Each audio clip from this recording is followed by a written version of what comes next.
кыштын күнүнө карабай үйүмдү дагы талкалап кетти. Мына бул мен жашап аткан үйүм, баардык эмеректерим турат. Анан кийин мынакей 20 февраль күнү 2026-жылы келип туруп, мына үйүмдү талкалап кетишти. 21-inde жамгыр чачын болуп, кыштын күнүнө карабай мен жазга чейин чыдап тургула бүткөндөн кийин анан кийин талкалагыла, кимге керектүү оокат болсо орозо күнүндө, ыйык орозо күнүндө тийбегиле суранам деп ушунчалык жалдырап ыйласам дагы макулдугун беришкен жок. Кыялжа, эми ушул үйүңүз тууралуу кененирээк айтып берсеңиз, кайсы жылы сатып алдыңыз эле? Сизде үйүңүз тууралуу кандай документтер бар эле?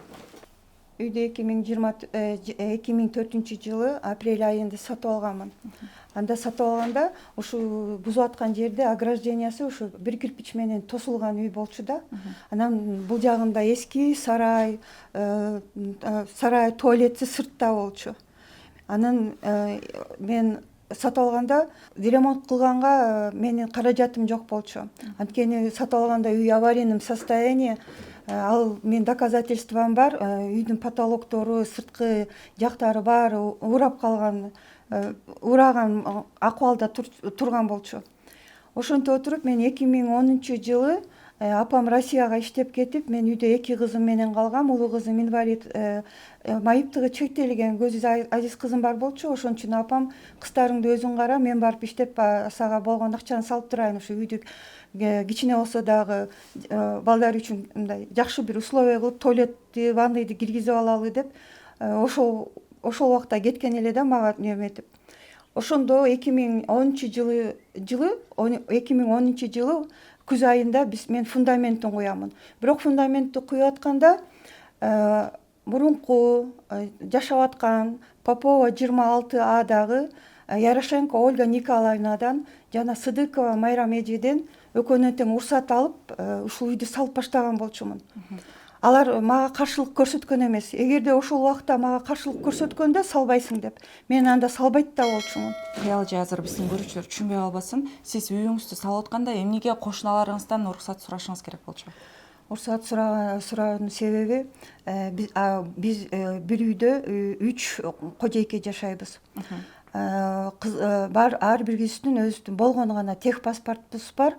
Кызыл китеп алганга ошон үчүн уруксат алышым керек болчу да. Баягы ар кимибиздин кирип атканда отдельный ходубуз бар. Бирок бир чатырдын алдында 3 үй бүлө жашайсыздар, Ооба, бир чатырдын алдында 3 үй бүлө жашайбыз. Үчөөбүзгө тең тиешелүү, өзүбүзгө ар кимибиз өзүбүздүн кире турган, корообузга кире турган ыңгайлуу жерибиз бар да. Ал эми кызыл китеп алыш үчүн ошол 3 үй бүлө бардыгы уруксатын берип, макулдугун берип, анан барып кызыл китеп алышыңыздар керек болчу, э? Ооба, кызыл китепти уруксат ошондой, так эле ошондой. Бирок ал мурунку жашаган үй ээлери, кожойкелери каза болуп калган.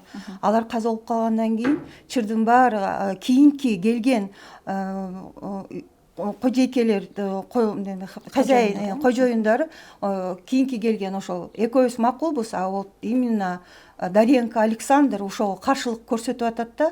Мага $20,000 бересиң, анан ошондо гана мен сноска тийбейм, эч нерсе кылбайм деп. Менде андай акча жок. Менде болсо мен андайга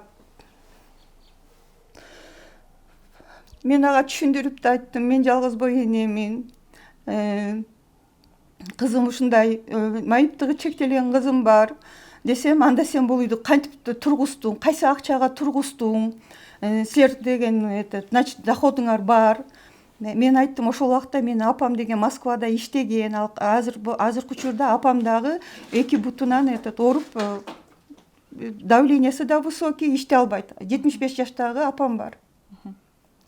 Ошондо 2 кожойке макул болуп, бир кожоюн өзүнүн уруксатын бербеген үчүн сиздер кызыл китебиңиздерди бүгүнкү күнгө чейин ала албай келесиздер, Ооба. Бирок закондуу түрдө 3 адамдын тең укугу бирдейби? Ал сиз айтып аткан кошунаңыз эмне себептен антип айтып атат, мага $20,000 бергиле, анан мен макулдугумду берип кызыл китеп алабыз деп? Ооба, үчөөбүз тең укугубуз бирдей. Себеби мен булардан госрегистрга, будан мурун мен госрегистрга дагы, архитектурага дагы, строительствого дагы баарына барып кайрылганда алар мага айтканда эже 10 кишинин бирөөсү да отказ кылса кызыл китепте эч нерсе ала албайсыңар, ал үчүн өзүңөрдүн макулдугуңар керек депчи. Ошондо бул Дарьенко Александр ага көнбөдү да. Анын оюнун баары тең акча гана. Ошол акчага келип эле такалып калып атабыз. Өзү биякта жашайт? Өзү бул жакта жашабайт. 2011-жылдан бери Ярошенко Ольга Николаевна каза болгондон бери мынакей үй пустует, эч ким жашабайт.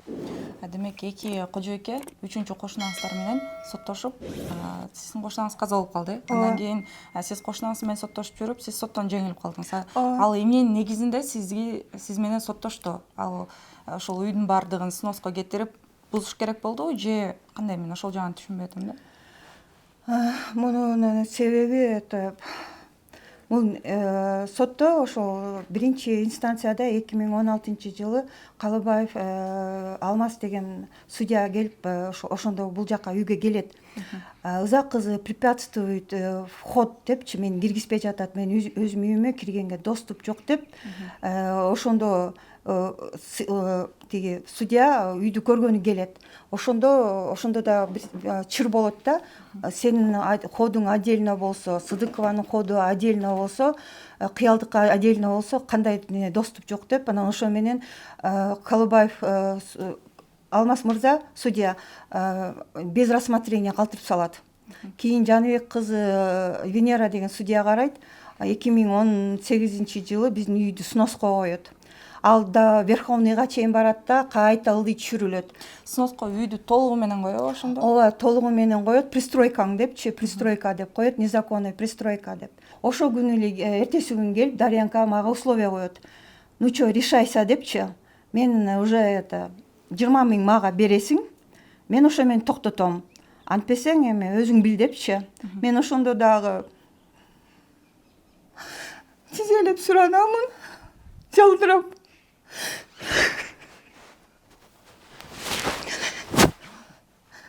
Менде андай акча жок.